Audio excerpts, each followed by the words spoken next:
Hello hello පුතා මම මේ නිමල් අංකල් තාත්තා ඉන්නවද? ඔව් අංකල් ඉන්නවා.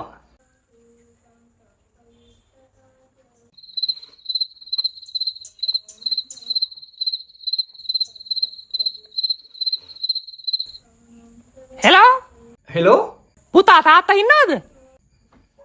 ඔව් අංකල් තාම ඉන්නවා.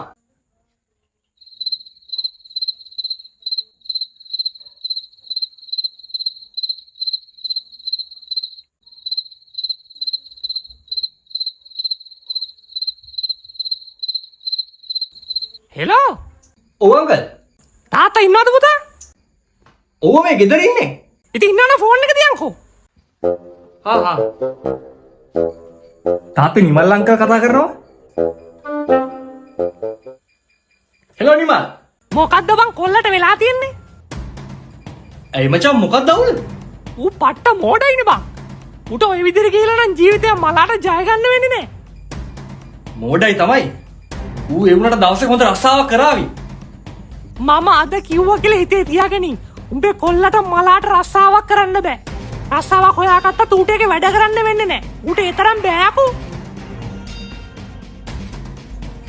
ඕකෙන් මේකෙන් කොහොම හරි උනේ නිමල් අංකල්ගේ සානකගේ තාත්තගේ අතර තිබිච්ච යාළුකම නැති වෙච්ච එක. යාළුකම paludu වුණා. කාලය ගත වුණා. සානක ජොබ් එකකටත් ගියා. තාත්තේ මට අද මගේ පළවෙනි පඩිය හම්බ වුණා.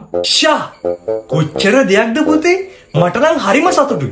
මිනිස්සු මට මෝඩය කිව්වට තාත්තේ මම අන්තිමට කොහොම හරි ජීවිතේ ජය ගත්තා. මට උඹ ගැන හරිම ආඩම්බරයි මගේ පුතේ. උඹට මතක ඇති ඒ කාලේ මිනිස්සු කිව්වා උඹට ජීවිතේ ජය ගන්න බෑ කියලා.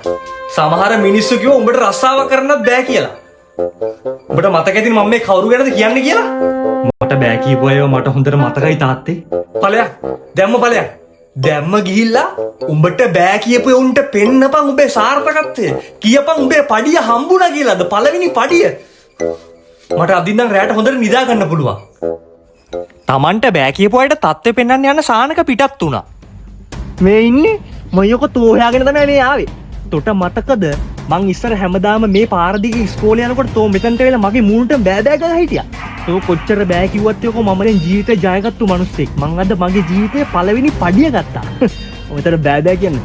කොහොර තෝගේ යාළුවා කළුවා. ඔකට කියපන් මං වෙලා කතා කරලා ගියා කියලා. ඔතන බෑ කියන්නේ. Rockaboo.